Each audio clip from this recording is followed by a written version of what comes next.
Welcome sa unang episode ng Ating Alamin. Sa selebrasyon ng Buwan ng Nutrisyon sa pangunguna ng City Population Office, katuwang ang City Information Office. Narito 5 bagay na kinakailangang malaman sa pagbabasa ng food labels. Una, surian ang serving size o laki ng pagkain sa bawat paghain. Ito ang basihan ng lahat ng impormasyon sa label. Ang isang pakete ay maaaring higit sa isang serving.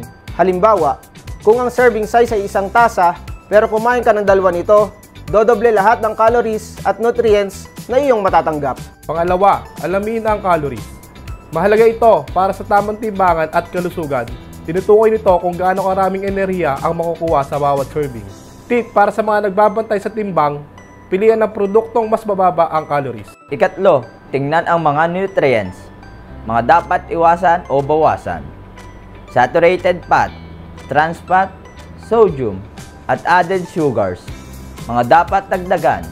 Fiber, vitamins, calcium, iron, at iba pang mahalagang sustansya.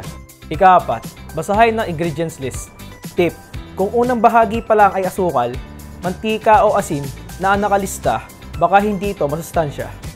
Note, nakaayos ito mula sa pinakamadami hanggang sa pinakamaunti. Ika-5 at huling kailangan tandaan, hanapin ang expiration date para matiyak na ligtas kainin at hindi expired ang produkto.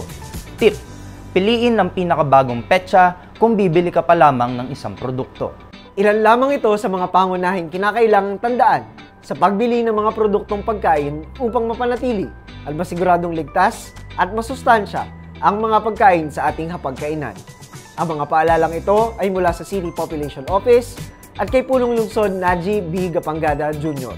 Para sa karagdagang impormasyon ukol sa nutrisyon, maaari ninyong tawagan ang numerong 049-534-1434 o mag-send ng email sa cpo.sanpablo.laguna@gmail.com o sa nutritionofficespc@gmail.com. Sama-sama sa nutrisyong sapat para sa lahat.